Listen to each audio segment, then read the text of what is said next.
Okay, it's okay. It's a go. We're ready to go? Are you ready? Well, ready or not, I'm here. So, All right, here we go. Welcome to the second episode of AI and Data Governance with Dr. Vega.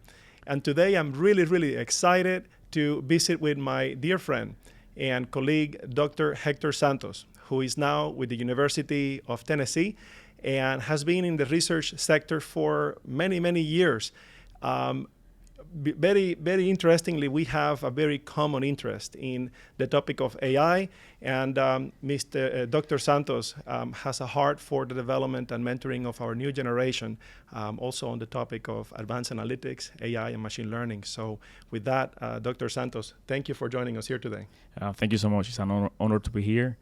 We have been speaking Spanish for 1 hour, so I need to make a switch now. So. Fair enough. Me too. So here we go. I want to kind of have a little bit of a picture of what you and I have been talking, off the record about your career journey. Mm-hmm. If you can maybe unfold what that journey looked like from your time when you were in Puerto Rico and we first met in the University of Puerto Rico, and then through your career in Oak Ridge National Lab, and then maybe a little bit about your experience in Amazon, and then most recently here at the university. Okay, well, that's a long journey, but yeah. So everything starts probably in my high school year. I wanted to be a surgeon cardiologist. Yeah, I wanted to open like bodies and like do surgery on hearts, but then I realized how much I needed to study.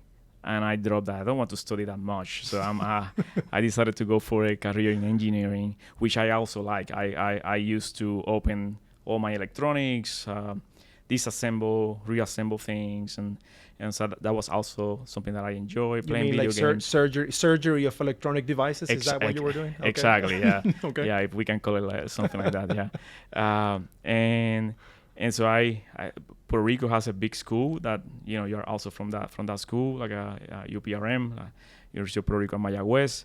And so I decided to join that program. And about the end of my undergrad studies, I realized that I wanted to become a professor.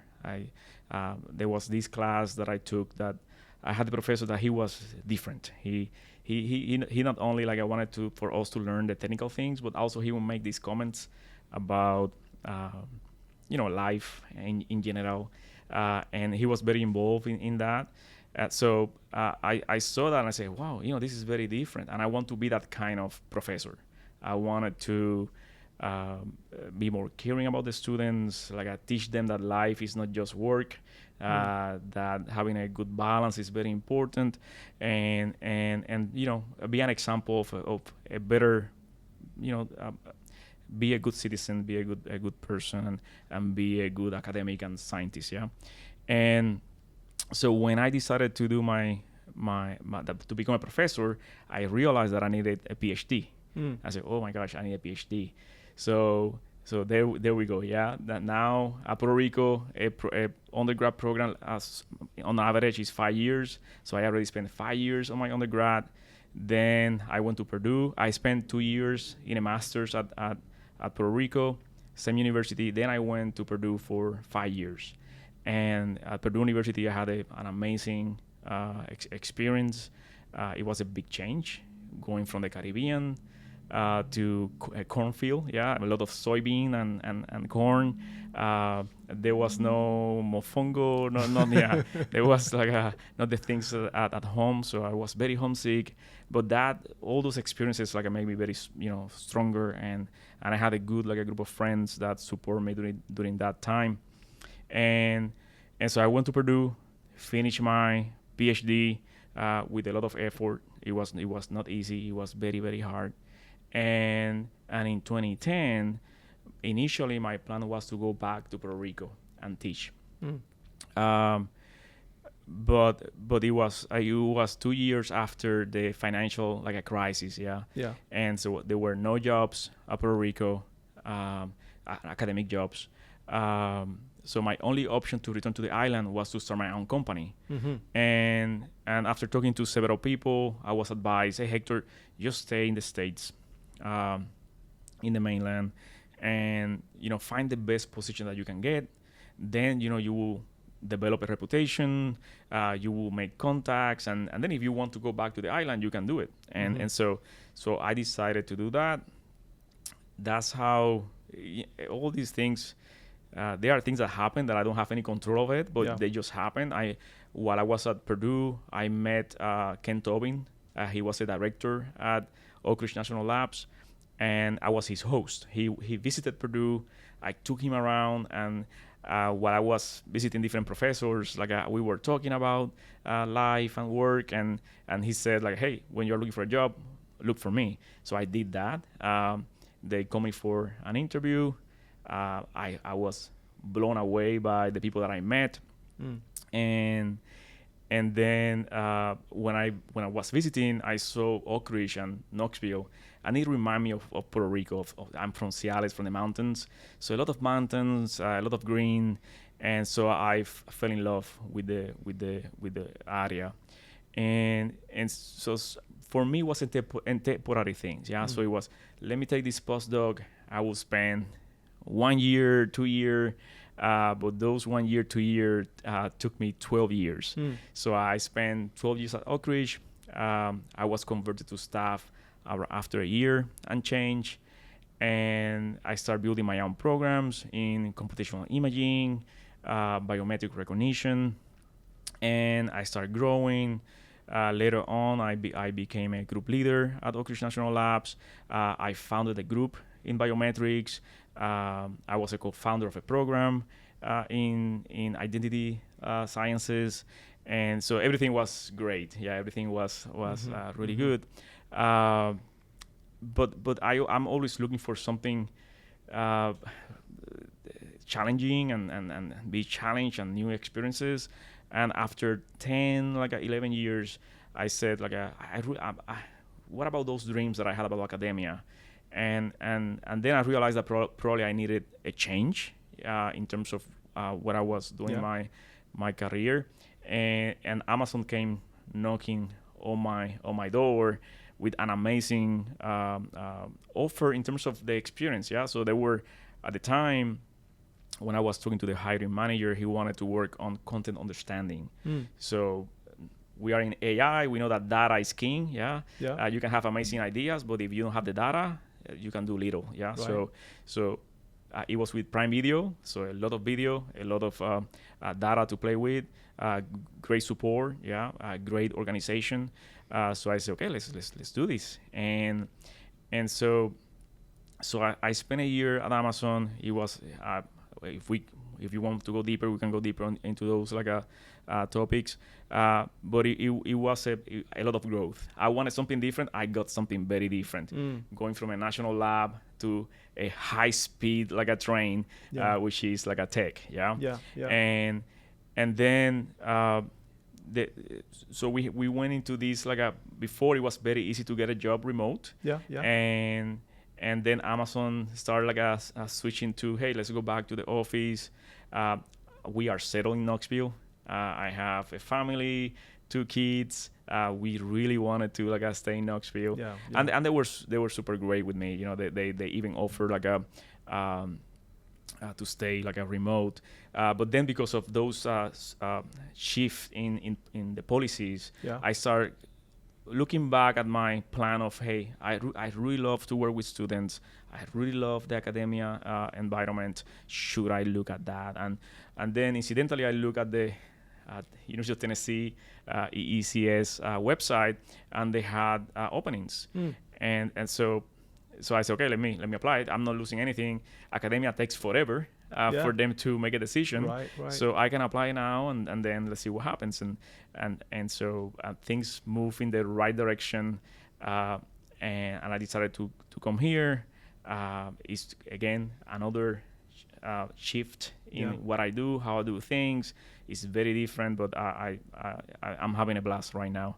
That's outstanding. Teaching and working with students. That's outstanding. So from pursuing your graduate studies to a national lab, to then the industry, and then to academia. You have now spanned all of the key sectors, I'm going to say. And I want to pick on something you mentioned early on when you were in your undergrad. You mentioned that this particular professor, would include not only the technical aspects that were meant to be covered in class, but also he would bring some elements of life and coaching or mentoring, if so to say. And then later on, when you were in Purdue, you were the host of this person from Oak Ridge National Lab. And you also did mention that there were elements in that exchange with this director or the person that was coming from Oak Ridge that also involve elements of life, as if this whole human connection, plays an important factor in you. Can you tell me, the significance of that, life connection in making such a transformative change for your career? Because these are the key points in your career changes are happening when you're making a substantial life connection. It's not necessarily a technically deep, connection. Yeah, that's a great a topic to discuss. Since I was very little, I was always a go-getter. Yeah, let's compete. Let's work hard. Even when I was bad at something, I will always give my 200%. Yeah, and so with time, and probably with a little bit more wisdom, I start learning that that human connection is more important than anything else. Yeah, when I look back to the events that you just mentioned, and many other examples, when you have big projects, things that are very challenging, it's not how smart you are, it's the people around you, it's how much you trust each other, and so definitely that human connection is so important, and that's what I'm trying to teach my research assistants now. Is that we are going to do great science. We need to do great science because we want to be productive. We want to be good at what we do. We want to be experts, and I want them to become experts. But they also need to understand that those relationships are so important for their development. To manage stress, to be like help you with your neuroplasticity. So you have these new experiences, these this feedback from other people, and that have an impact on you, and that has an impact on your research. That's an impact on your work, and so definitely that human connection is critical. And you have seen this when I start my meetings, and I learned that from Sean Gleason. I cannot take any credit on this, but something that I have learned is to take the good things from other people. And Sean Gleason, he will start all our meetings with, hey, share a joy and probably a pain, something that is not that fun. And it looks like a simple thing to do, but in those when we go through that exercise, I can know when someone is sad. I can know when someone is struggling. I know when someone is very stressed. And then I can intervene. Or I can follow up. And that can help me also manage the meeting, because I can measure the temperature of the room and see where people are, and also for me it's a great opportunity for them to see my human side. That I'm not always managing projects, that I have joy sessions, and I have sad moments too. That probably I was jumping in a wet slide during the weekend and having a lot of fun. But probably, hey, I'm super tired because my sick was sick. And so it's those little things that make a big difference. Well, there is so much packed in what you mentioned, and you did also use the word neuroplasticity, which there is so much depth into the concept of neuroplasticity, not only in human terms, but what would that translate to in technical terms in AI. And some of the folks that may be listening to this podcast, may have initially thought that this was going to be a deep AI, technical discussion, and at times we're going to go deep on the topic of AI. I actually think that this element of the human connection is perhaps the deepest of all topics that we can be covering on the topic of AI and data governance, because there lies the key to success, to the future of AI, quite honestly. It's how do we adopt it, and how do we bring people along? It's in the heart, in my heart, and it's in the heart of what we're trying to accomplish with this series of podcast sessions. And so we're going to come back to neuroplasticity later on. And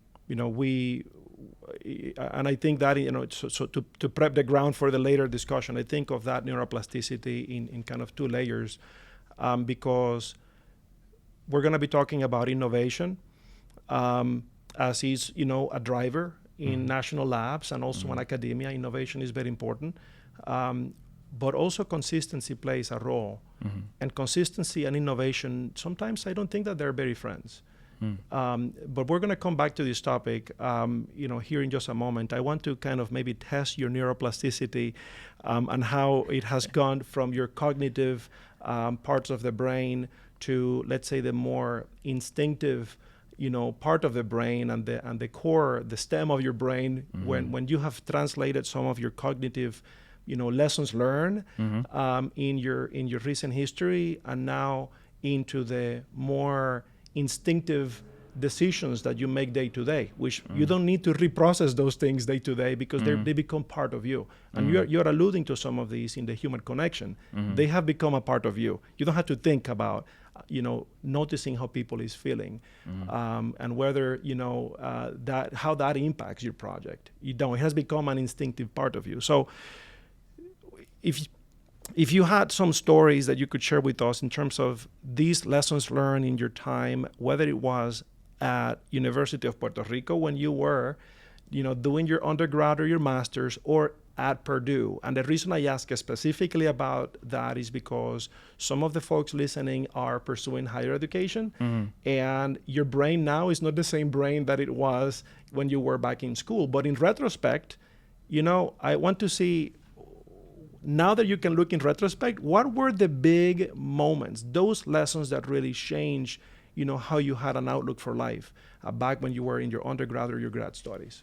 Okay. Wow. Yeah, that's a deep a question. So there are so many good moments. Yeah, they are probably not a lot of. They are also low moments. And that's part of life. Those are the ones that I want to know more about. The low ones? The low ones. And how you later interpret those as a lesson for life. Okay. So I probably during those, we are maturing during those periods. Yeah. So we are who we are now is very different to what we were at that time. And something that I have learned from that period is that the lowest moments in my life were every single time that I tried to be someone else. So something that I had learned, and I'm glad that I feel now that I can be more true to myself. Yeah. But in the past, many of the mistakes that I made was to impress someone else. If I got in trouble, was because I was to just show what I'm capable of. And so I would say, if I can share someone with other people, is that you need to set up your core values, your priorities, and make sure that they are good for you and for the people around you, and stick with them. Because every time that you deviate from that to impress other people, and you take the core values of others, typically we don't end up in a good place. Could you tell us a little bit more about those values that you say sometimes we adopt some of the wrong values, and then we later discovered, hey, this was not my value? And tell us more about that. Yeah, those low moments, because we don't follow our principles. Yes. So keeping the academia tone. Sometimes in academia or in academic settings, it's expected for you to know everything. Yeah. So and because otherwise, you are not smart enough. Yeah. And so so I found myself many times saying like, yeah, I know that. I have seen that. Yeah, I have seen that. Yeah, probably, yeah. A month ago, some Yes. things like that. Yeah, and now, when for me, my core value is learning. Yeah, that I'm here because I love to learn. Yeah, I'm here because when I need to teach a class, I need to go so deep into it that give me a different insight that I'm just a user. Yeah, and that's my core value. And so now I try to approach it by curiosity. Yeah, like oh no, I have no idea. Yeah, and then it set such is the truth. Yeah, not only the truth, but also set such a low expectation that then you can build from that. Yeah, you can build. You can help me out. Yes. And we both learn. We both get something out of it. Yeah. So now I don't feel that I need to say, yeah, I know that. Yeah, or try to come up with something. I can say, yeah, I don't know. And teach me about it. And I do that with my students. Yeah, they ask me about, have you heard about this algorithm? And I'm like, no. Like, oh, put 5 slides and let's talk about it. Like, now you get me interested. Like, so show me how that works. And so that's a good example. Oh, that's a phenomenal. I have seen myself in the same example where I say yeah, or sometimes he's the boss, providing instructions, or do you know what I'm talking about? You know the instruction, and you say yes, I know the instruction, but in the back of your mind, I only got 30% of what you said. I'm gonna have to ask another one of my peers over here. So I definitely know, and I think I totally agree. That's a phenomenal example because I think that the team is better served by having the humility to recognize when you don't really understand. And it's not only academia that forces you to feel that way, that you need to know it, but in industry is the same. Pretty much I would say everywhere is the same, because also we are afraid. What are we afraid? That we will be humiliated, or that your boss will make an opinion of you that is different than the one that you're pretending? Well, is that serving anyone? Because your boss needs to know where you are. The job of a boss, right, is to be the manager, to coach you. Yep. Fantastic.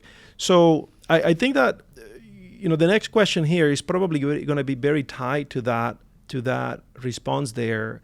If you had to share a key message for all of your students as a mentor, of course, you have your own lessons from back then when you were a student. Well, you continue to be a student, but in a different way. You're now, you're now a professor here at the university. So, and of course, you have the students that join you in your classes as you're providing the lecture and the lessons. But then you have sometimes some other students that do research with you and go a little bit deeper. Do you have 2 different messages, to those that come and take the classes with you versus those that, let's say, develop a more closer relationship? And if so, what are those messages? There are some fundamentals that will be the same across the board. Yeah. Of course, for those students that are working with me, I have more time, and so definitely there is a difference. On the things that I can teach them, and guide them. Fundamentals, again, following that theme of I know very little, but from that little that I know, things that I believe every student should be trying to develop or pay attention to. One is life is not a line, it's not a straight line. Life has up and downs, and there is never you go from A to B.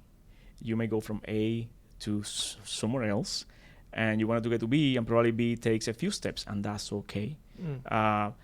Not always it's not always a positive slope. You can have also negative slopes, and that's fine too. And be okay with that will be amazing. When you are okay that you are in this thing called life, and you want to grow, you want to learn, and you want to be enriched by different experiences. And that will take you sometimes up, sometimes down, sometimes to the side. But as long as you keep those core values that you have, those principles, and you live on them, you will be happy, you will be fine, you will doing well, and that's for everyone. And another thing, and there is much more. This is a very like a broad like a question, but another thing that is important for the students is to find a mentor as soon as possible. Finding that someone that you want to get from A to B. Yeah, who had walked that path. Find someone that have done it, and pay them if you have to, or invite them for coffee. Most people will be thrilled to just sit with you and share what they know. But you will say it's like reading a book. So we read because when we read a book, we are gaining so much knowledge from someone that has spent so much time trying to put all those concepts together. When you talk to a mentor, basically that person is distilling. We talk about distillation. Is distilling all this knowledge to you, and you can avoid so many mistakes. You can sometimes, when we are high performers, stress is a big factor. And when you don't have someone that pat you in the back and say, this is the way it is. Don't stress out. Don't worry about it. This is normal. What you're feeling is normal. So those mentors are very important, not only to tell you what to do, but also to give you a reality check, of how things are, like where you are, help you like manage like some of those hard stuff, and so again, there is much more, but those two things for me are critical for young professionals. Just try to grow and be the better version of yourself, just slightly better tomorrow than yesterday. And then look for a mentor that can help you find the best that you can get some knowledge from that person. In terms of my students, my philosophy for them, I want to prepare them to be ready on day one, and that's an Amazon thing. And what do you mean ready on day one? Day one when they start their work? Okay. So I don't want them to just know something. To know how a nearest neighbor algorithm work, or to train a CNN, and use it in medical data. For me, that's just a fraction. That's so little of what they need to know. They need to know how to manage their time. They need to know how to manage stress. They need to know how to keep up to date with what is going on. They need to know how to specialize, when to get a broader. They need to know how to communicate. They need to know how to. You have a project, and you are my CEO, and I have probably 5 minutes to talk to you, or 10 minutes to talk to you, and you have this a big idea. You cannot listen to me for 1 hour. I need to compress that information into the most important things. So how can you do that? How can you do that with science? So I try to, little by little, give them pieces, expose them to those things. So that they. So my hope is that when they get out, they are ready on day one. They know how to communicate. They know how to manage their time. So no one has to be on top of them, telling them what to do. They are proactive, and so that's my goal. So the technical part is important. But that's just so little compared to all the other things that they need to get out from this experience. Well, my kids are listening to this podcast, and now I can tell them, you can consider University of Tennessee as a viable option, because this is really life. This is the reality of what is expecting, and and society is expecting of these students. So I really appreciate that focus that you're putting on that. We're gonna transition now to the topic of the technical work. Okay. I looked at some of the patents that you have created, and also some of the papers, research papers you have written. And, and as to be expected, patents are kind of, more looking into the future application and use. So you're talking about a system or a method, and there is still, a gap to be closed in regards to, you have an idea, a method. It has to be used by someone or a company that will commercialize that. And I noticed that multiple of your patents are all about reconstructing the physical world into a digital world. And I'm curious because, again, it's not one of them. It's more than 3 or 4, maybe 5 patents that are looking at the iris of the eyes. It's looking at, harsh conditions, where you have a camera, whether it's a very distant, very far camera, and you're zooming in into the person, and you're able to look at the iris and the eyes and kind of maybe the face and the features of that individual to know who this person is. And so what is the aim? What motivated all of that research that led to those innovations to reconstruct the physical world now into a digital world? Okay, so probably there are 2 questions here. Yeah. One is how to this work on modeling like a physical components or objects and how you bring that to a digital world and do something with them. Yes. Yeah? And the other part is about innovation, like how what do you think? Well, yeah. As you stitch the story of all of your patents and innovations, there is some resemblance in the end goal. Okay. And I'm trying to understand what is the end goal and what is the story that you're trying to put together, right? Okay.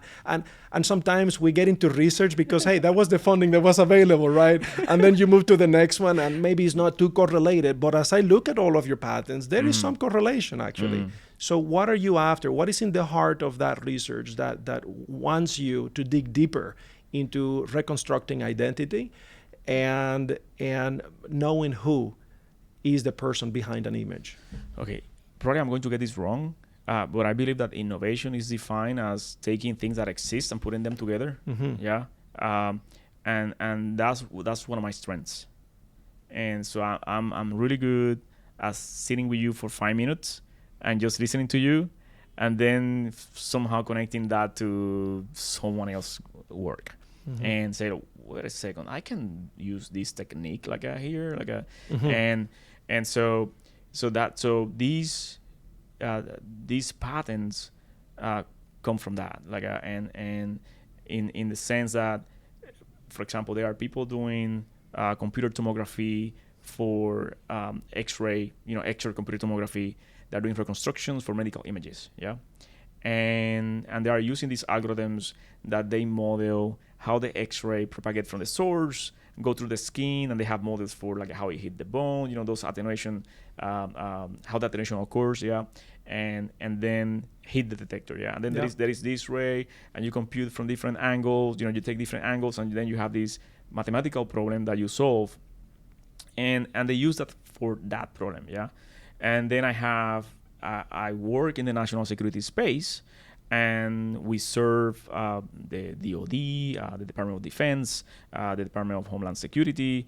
And when you are imaging, when you're imaging in these non-ideal conditions, you have all kind of issues from haze to motion blur to low light, but if you just use the raw data, you can do very little with it, But you collected something, and then my job is, what do we know about the physics? What do we know about the object that we are imaging, and how can we combine these two so that we can come up with a method that solve a low light imaging, that solve atmospheric distortions at the distance, and so I always was fascinated, from the moment I joined Oak Ridge. My first project was building a neutron microscope, and that project, the reason we use coded sources is that neutrons, you cannot focus them like we do with regular cameras, that you can use glass, and that glass will bend the light. And then we can focus the light and take these amazing pictures with it. With neutrons, we cannot do that. They don't bend. We don't have materials to do that kind of refraction effect, that lensing effect. And they are similar things that they actually use is not refraction. It's more like they are bouncing inside these like tunnels. But that's too on the details. The point was that if you image with a single pinhole, you will control your resolution with the size of the pinhole. So the smaller your pinhole, the higher your resolution. Yeah. But then when you make that pinhole very, very small, then less neutrons will go through. So then you have less and less counts. Yeah. Okay. So then like a high noise. And so we use something called like a coded sources, where you have like a multiple holes, and we know that pattern. We know the code in that source. And so what happened is that you image that object, and what you get at the detector is a blur. It's like is the object repeated so many times, but because we know the math of the distance between the mask and the code of the mask, we can recover that. Yeah, that was my first project at Oak Ridge, and since that moment, I was so fascinated on how I can understand this is my system. This is what I want to achieve. Yeah, this is my objective, and these are the physics. How can I put the physics in a computer to do what I want to do? And so then all these patterns, basically that's what I'm trying to do, is to see that match between a need and the math that is available on very cheap devices. Yeah, you use regular cameras, and then you try to then create algorithms that are tailored to that camera and the problem space.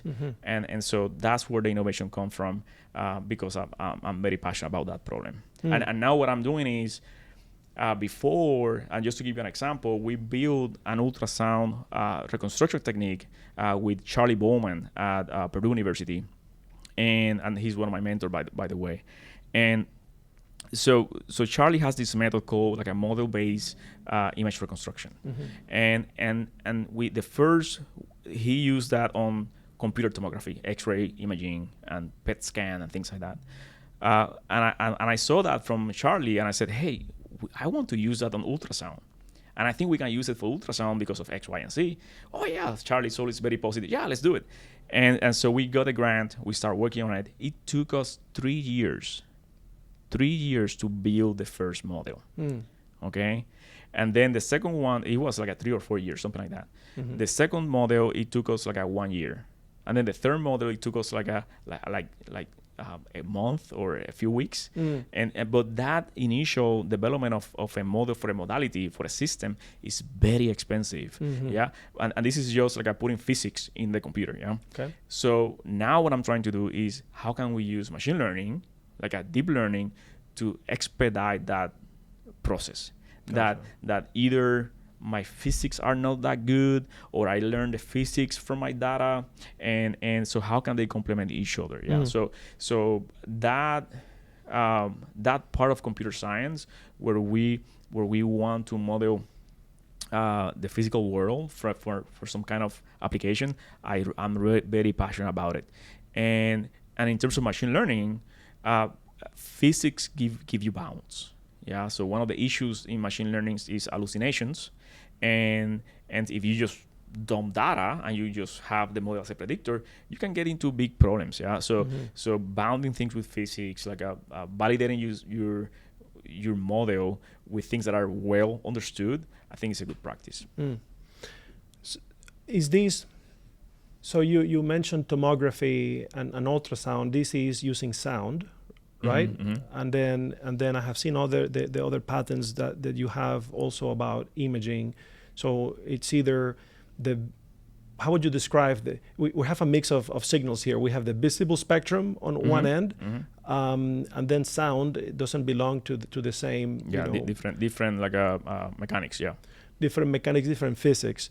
But in a way, the intention is to reconstruct the physical environment digitally, right? That is the end goal. We have a physical, real system, and we're turning that system into an invisible one, well, an intangible one. Yeah, into a matrix. We want to build a matrix that model that in simple terms. Yeah, they are very complicated like models, but the place that I like to live is in the place of, hey, I want to have near real-time or real-time reconstructions. And at that point, you have to be linear. Okay. And so we reduce a a system basically to a matrix. And basically what that matrix is saying is connecting your inputs, to your outputs, which are the measurements.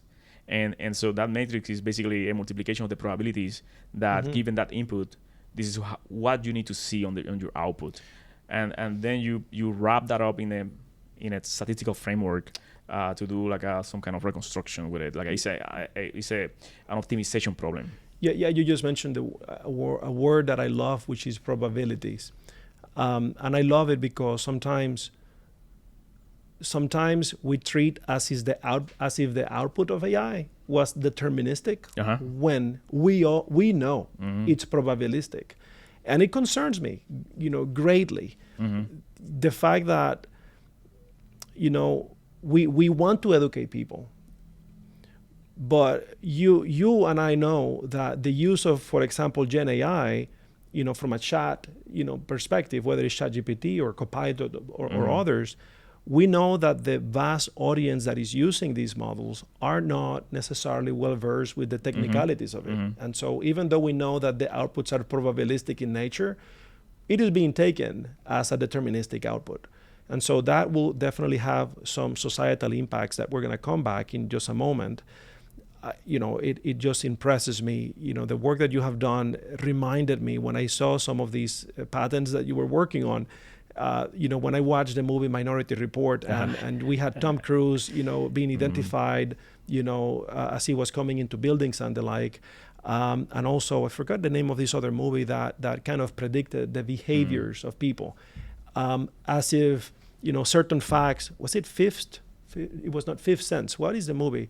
That made a prediction. You have these 5 human beings or 3 human beings, superhumans on a pool, and they were kind of the machines that were, or the ones making the predictions about behaviors from people.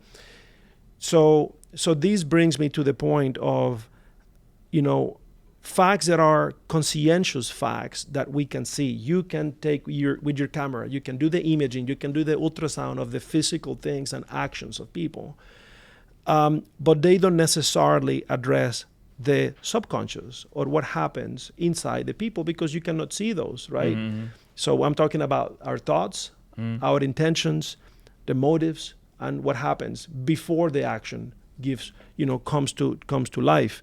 And I think this plays a very important topic on AI because we're getting closer and closer. Your research is focused on the physicals, on the physics and the visible. But we're getting closer and closer to using our thoughts, our ideas, and our questions to determine where we're headed. What do we want? What do we likely want? Hey, you worked in Amazon. That was part of the job, right? Is to determine what is more likely that people will want. Are you not concerned with that element of people not being aware? That we may have started with all of the AI strictly from a physics perspective, but everything that comes to a physical world comes because something happened before. Something happens in our minds before. And the more that we are informing these models, the more that they're able to predict our actions, so to say. Okay. So yeah. Is your concern that AI can track us, like kind of surveillance, like a nation? Is that your concern, or the use of AI from people that probably they are getting all this information and they assume that all this is right because AI is telling me that this is the way it is? Well, both. I think Okay.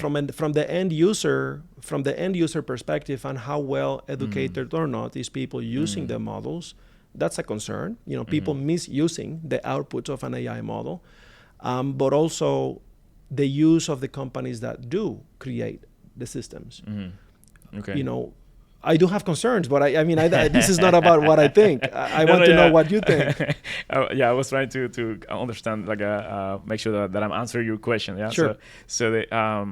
That's a very interesting question. Every time that there is a technology that disrupt like our life, it take a while to get it right. Yeah.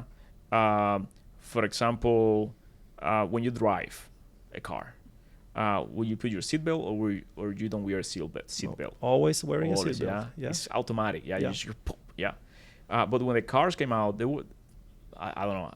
I'm inventing this. I'm assuming that when the car were invented, there was no seat belts Right. in the cars. Yeah. Yeah. Well, we know this from Puerto Rico. We do remember, the time when we had no seatbelts. So Yeah.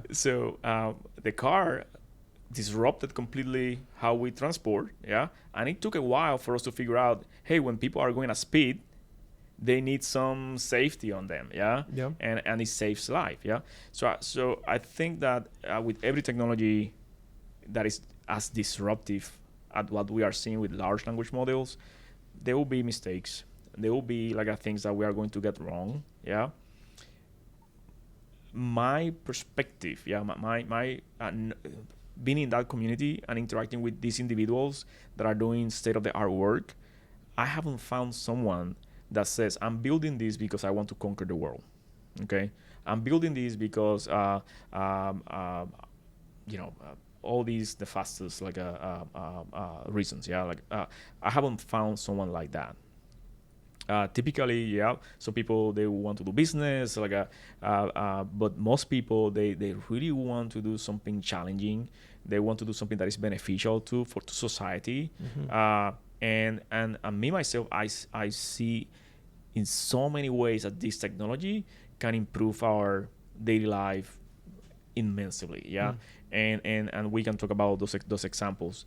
So in terms of people using these without the right knowledge and expertise to understand what it's been told, absolutely. And I think that probably as we mature, there will be new tools that are going to help people figure out that what they don't know and what they know, and people will learn how to use these tools.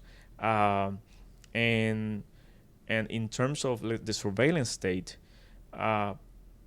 we are already there in terms of many is digitalized, yeah. Oral transactions, if you unless you use cash all the time, yeah, or our transactions are recorded somewhere.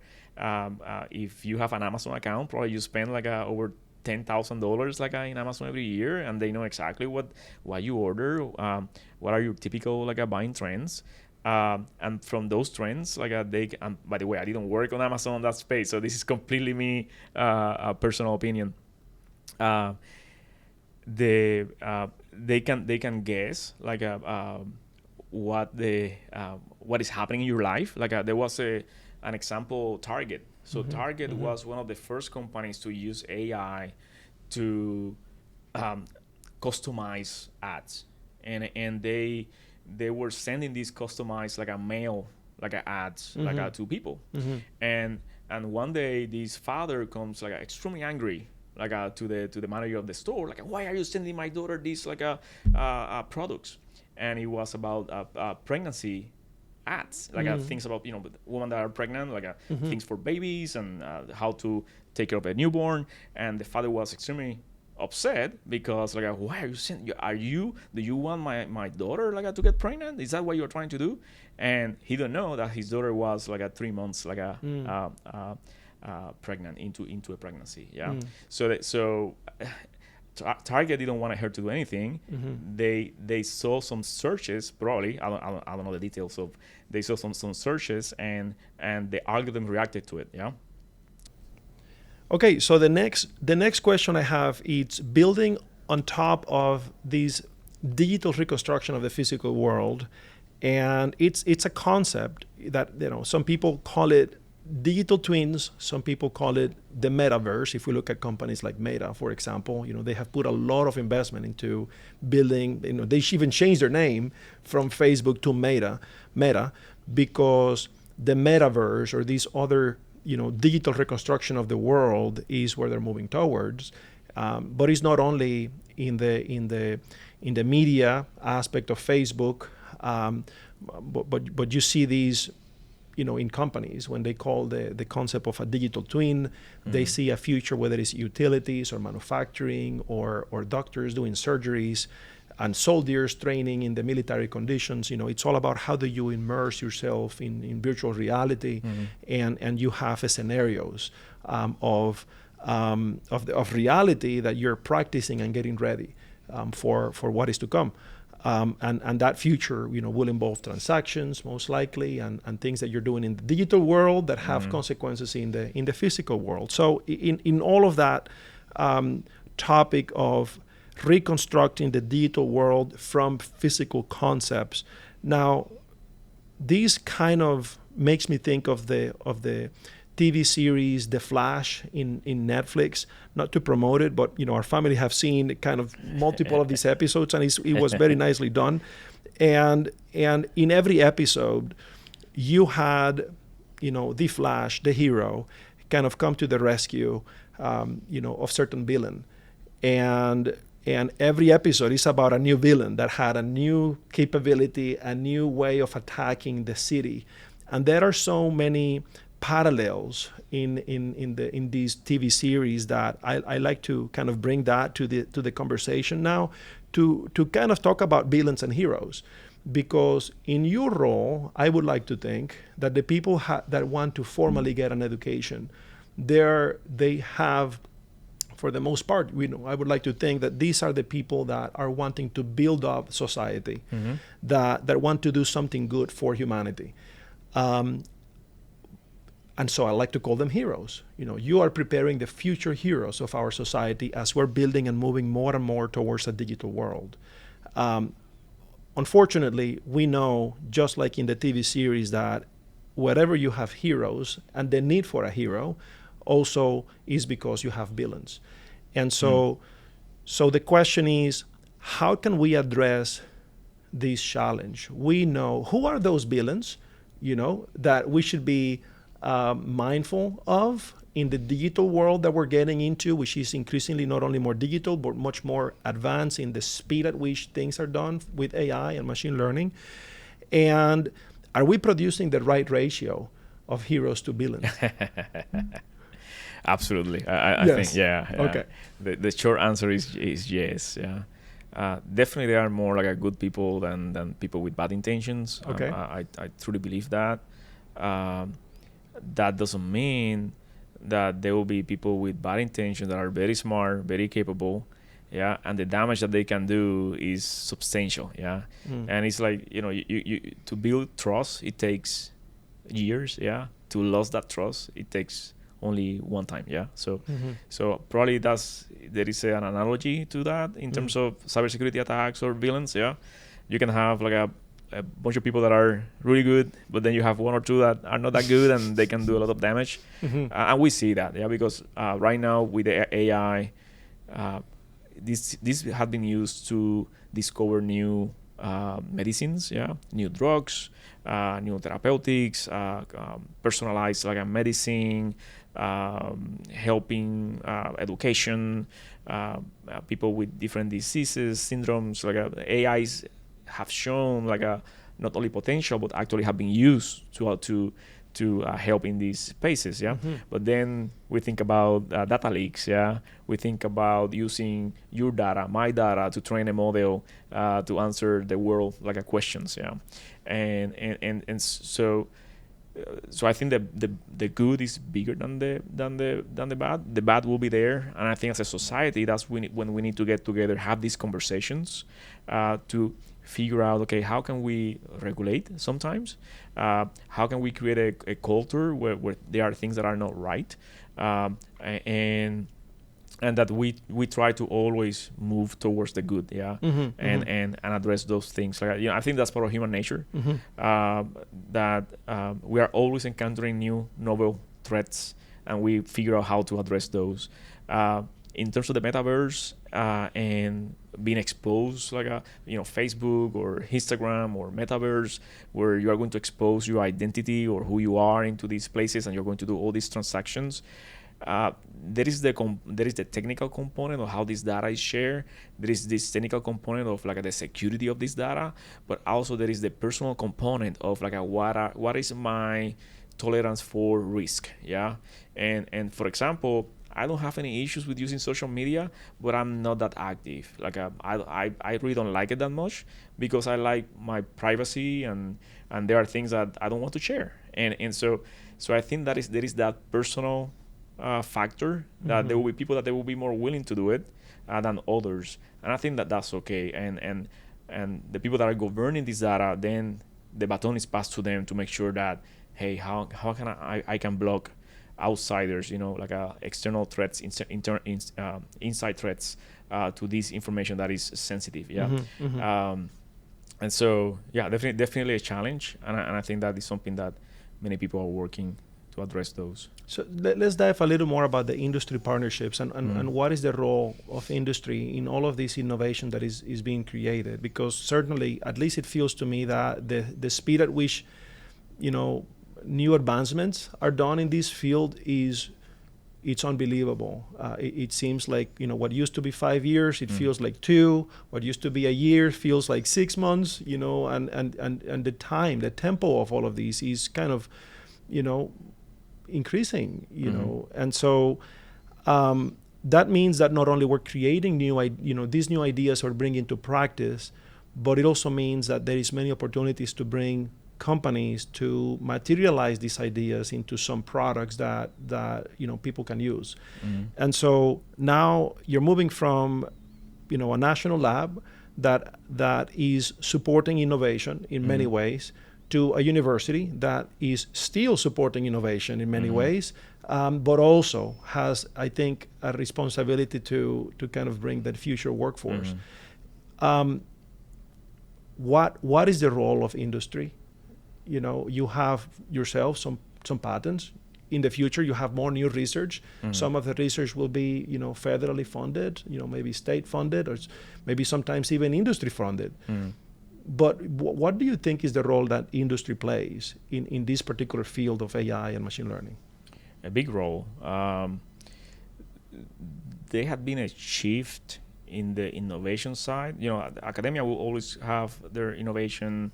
National labs will have their innovation, but typically in the past, sometimes industry will take things from these places and use them in products. Yeah, and I think because of the scale of these servers and the scale of the data, it's really hard for academia to compete. There is a space for us there, but I have seen more the leading players now, not 10 years ago, not 6 years ago, but now you see OpenAI, Meta, Google, being leading at the forefront of these advancements, and probably now things are again morphing towards academia and to get a leading a role in these because in some ways we are reaching a point where the computing is so costly and we need to bring that cost down, and so it's not, and those things take time, and industry is moving this fast pace. So there is a role for me to, okay, how can I take that algorithm and make it cheaper, running a cheaper machine and use cost less. Am I understanding this right in saying that because universities are more constrained than industry is, financially speaking, to generate all of these, big data centers with large, CPU and GPU, that you're being forced to be more efficient in the way that you're using the resources, the limited resources you have, and as a result, it is the constraint in resources that will bring about the new innovation? That's the point. Yeah. Okay. That probably you made the point better than me. But that's a good point. I don't have the resources that I had when I was at Amazon. Yeah, not at all, not even close. Yeah. Okay. And because of that disparity in the computing resources, there are things that I would like to do that I cannot do. But then because the knowledge is there, I can see the other needs, because of course everybody wants to run CLIP into a very small a computing device, So then I can start thinking, okay, how can I make that happen, So there is a space for us, but where we are right now, you need big computing, and big computing you don't get that easily, And was to answer your question, what is the role of industry in this in this conversation? National labs, by law, we cannot compete with industry. So I can develop a bunch of ideas. I can innovate, like the patents that my team we develop together. But we cannot build products. Mm. Industry need to take that, and that's something that not everybody knows. Right. That there is an opportunity to partner with national labs and see the technology that they have, because there is good technology there that they can just use, and the lab is really willing. They want industry to take on those intellectual property and use it. They are incentivized for people to use that. Mm-hmm. And so there is an opportunity for industry to go to national labs and make that happen. That's number one. Second, something that I encountered by the tail end of my tenure at Oak Ridge is that I was interacting with sponsors that they wanted a product. So it was no longer just I will give you money for a year and you don't have to show me anything. They were saying, okay, I'm going to give you money, but I want something that I can take that is in working condition, and that I can replicate later on. Got it. And I don't need you to replicate it, but I really want something. And then I start making these partnerships with different integrators and industry partners to make products. So not only was only the science, but the product part was very important. So more and more I saw that theme. In terms of academia, we don't have that mandate that we cannot compete with industry. We have a different role, and we are here because of different desires, But definitely, I have the opportunity that if there is an idea that I want to pursue, I can pursue it, and that's very, very interesting. But I live very on the apply side. I feel more.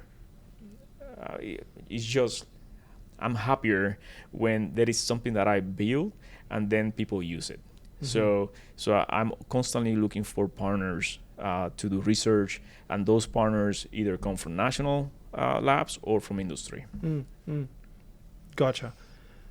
What are some of the most exciting innovations that you have seen recently, happening in the field of AI and machine learning? Besides, Gen AI and, the generative AI component of it. So latest innovations, the neural radiant fields,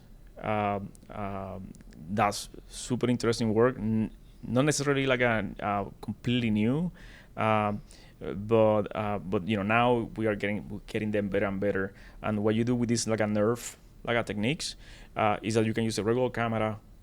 You just take at least 30 images, and there is some research where you can use only one image, but typically you need several shots, and then you can reconstruct that multiverse, that virtual a world, and you can have different perspectives. There are researchers in this space that they start doing this because they wanted to document their life in that 3D world. Life is in 3D, life is not 2D, and can you imagine that you can have this device that you can take pictures, doesn't take that much, then you can recreate this in 3D and decide, hey, I want to see this conversation from Hector's perspective, not from my perspective. And then you can put the camera from that view, or you're you capture this for the birthday of your child, and you say, I would like to see what is the perspective from his point of view, and so you can really go to that moment, and so Nerve and techniques like Nerve provide that kind of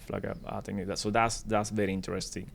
From a human perspective, I think that example right there is interesting, because I remember one of the principles from, was it Steve Covey and the 7 Habits of Highly Effective People, that always talked about how important it is that you see yourself from an outside perspective to develop self-awareness.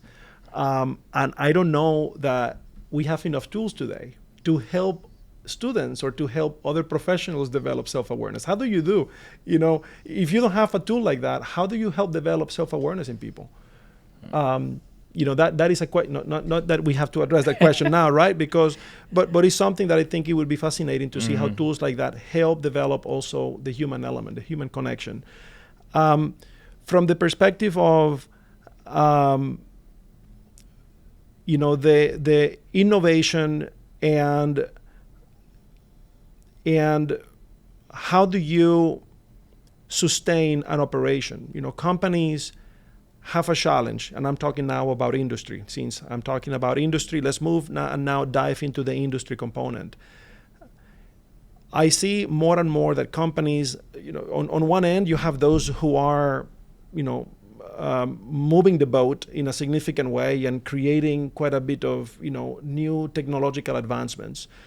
But you have a large number of companies who are being reactive or just responding to the few people or the few companies who are generating this innovation. And they feel maybe out of fear that if I don't do something, I may perish, because if I think it was Steve Jobs who said it better, if you're not your own disruptor, somebody else will disrupt what you do and you will be replaced. And so with that being in mind, and the fact that innovation is something that is, it needs to be embedded in industry, you have a fight internally in the industry, within a company I'm talking about. You have a need for innovation, but you also have a need for sustainability of an operation.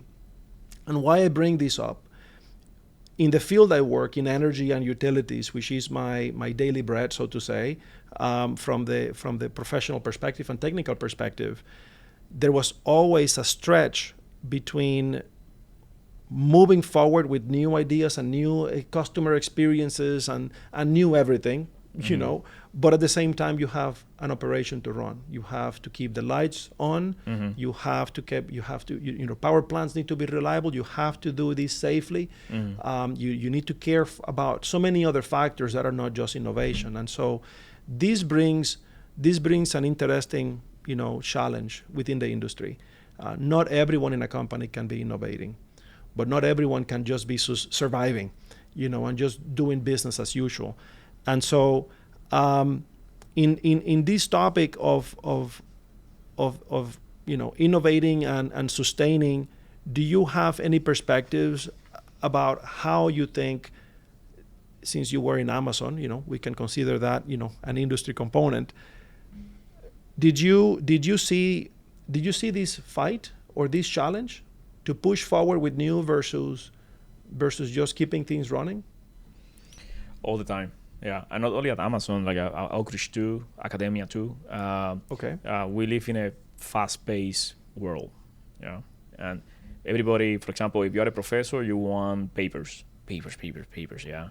And if you focus on papers, your innovation is going to hurt big time, yeah, because writing papers take time, and so, or you are sharing different committees, like going to conferences because you want to get the next promotion, yeah. Those things take time, and that will steal from your ability to think deep, yeah. And I have one of my principals at Amazon. He said something very interesting that I'm going to keep with me forever, and what he said is that they have to be a little bit of pressure to really be innovative, to really innovate. There has to be a little bit of pressure. It has to be enough pressure that you feel the pressure, and that kind of make your brain to go into high gear and produce. And I think there is some truth to that. Well, pressure. What do you mean by that? By stress, like having a little bit of stress. So stress is not bad, yeah. High amount of stress, chronic stress is bad. But we all have been in a situation where you have to deliver the presentation, and because it's due tomorrow at 8 a.m., and the last 4 hours of your day are the most productive because of the stress, yeah? You want to deliver, yeah? And you want to get that done. And in terms of tech and industry, that need of speed, create that kind of like a stressor that force you, okay, how I'm going to figure this out, yeah? And I kind of believe that that's necessary, that you need to have something that is going to motivate you in that way, because not everybody's built that I'm going to wake up and be the most productive person in the world every single day, every minute that you live. That will be an outlier. Most of us need some kind of motivation, to to be productive. Yeah. Should this be within an individual, or should you have? I'm thinking organization perspective. Should you have the few innovators that have no responsibility for the day-to-day, and then you have those that have the responsibilities for day-to-day with little innovation, or should we have this ratio of innovation to responsibility within every individual? So I think it's the institution, like the organization needs to create the environment for that innovation to happen. Yeah. And the stressor is the need for something. Yeah. So and then the organization produce that stressor, yeah, because you are making me accountable of delivering something, yeah, addressing a need, and I have a deadline to fulfill that solution, yeah, and that's the stressor. Now, that's something that I believe. I think, and what I mean by that is that it's not innovation is not only kumbaya. I go take a shower, or I go for a walk, and then I'm going to have like an inspiration, yeah. Yes, a lot of innovation happens that way, but we need those stressors. I'm constantly thinking because I need to fund a lab. Yeah, I need to fund a laboratory with almost 10 students, and I want ideas so that I can keep them going, so I can develop them. And that thinking of me, no one is telling me you have to do this, but me thinking, hey, I need to get money, is a stressor, and that stressor is like, wait, what can I solve that will be interesting? Yeah. And that's I think that's part of the equation, but that's not the whole equation. Yeah. Something that I was sitting in a round table with one of the secretaries. I don't remember who exactly I was talking to. It was a very high up person, and he was talking about Da Vinci, and how amazing he was, how innovative he was. Yeah. And he gave an example of Da Vinci like pushing leaves like in a pond, yeah. Yeah. And I said like my question to him like, that's amazing, yeah, that's great, but who is going to pay me to push leaves now? Yeah. Da Vinci has the luxury of that time that they allow him to have that total freedom, yeah, to do those things. And now we live in a world that I need to get the funding to be able to do something interesting. And by the way, to get that funding, I need to show some preliminary results, even if I don't have a cent, yeah, to build something. So we live in that stress. And I think that organizations, they need to find a way to give people the time to really remove that stressor. So it's kind of like you stress, you distress. It cannot be a continuous like a stressor. Otherwise, innovation will suffer. And so at least that's my opinion. Yeah. So you need to find those places where you like can relax, where you can just like let the brain make connections without you trying to really make the connections. But then at the same time, there needs to be as a kind of a follow up that needs to be that desire or that requirement that something needs to be delivered. And I think that cycle is a healthy cycle. It's not any kind of stress that you're talking about. You have the stress of again running an operation, supporting your customers, having people in the call center ready to answer the calls of the customer. I mean, that's a day-to-day, need. You're not saying bring more of that stress. A storm comes, to a territory, and the utilities, oh my gosh, I have to have more people on staff or on standby for the storm to respond to phone calls, etc. So that's a stress, but that's not the stress that you're talking about. You're not talking about the stress of the routine. You're talking about the stress that is necessary to produce something new. Is it or no? Yeah. So let's see if I can give you an example.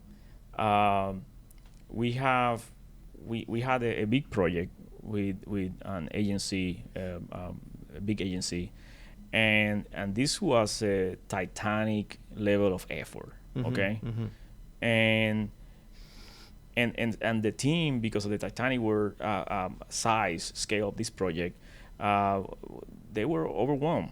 Yeah, a lot to do, but that overwhelm, that when you have smart people, and they are overwhelmed, but they want to deliver, they want to execute, they figure out how to get it done, and that stressor of something that was very, very challenging help them figure out new ways of getting it done. Yeah. Gotcha. And then by the time that they got it done, everybody was super proud of the accomplishment. Yeah.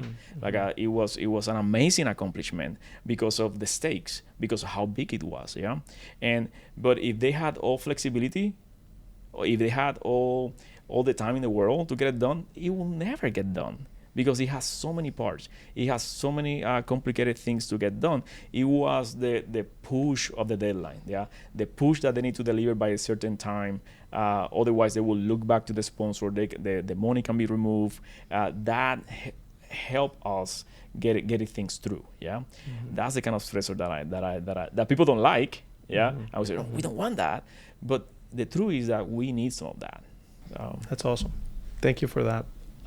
Last question. What question would you think I should ask future people in this podcast? Okay, so probably a difficult question for all of us to answer. An interesting question for all of us to answer is, what do we do? These AI models, they require big data, yeah, and this data is coming from books, it's coming from Facebook, like a post, it's coming from all kind of like sources that are the people, and these companies are not sending checks to all these people that contributed to this like a data set, yeah. So what is the ethical? Is there an ethical problem with that? How can we address like that situation? Phenomenal, hard question to address. With that, Hector, thank you so much for your time. Yeah, an honor to be here. I really have enjoyed the conversation with you. Yeah, thank you. Okay, thank you, folks.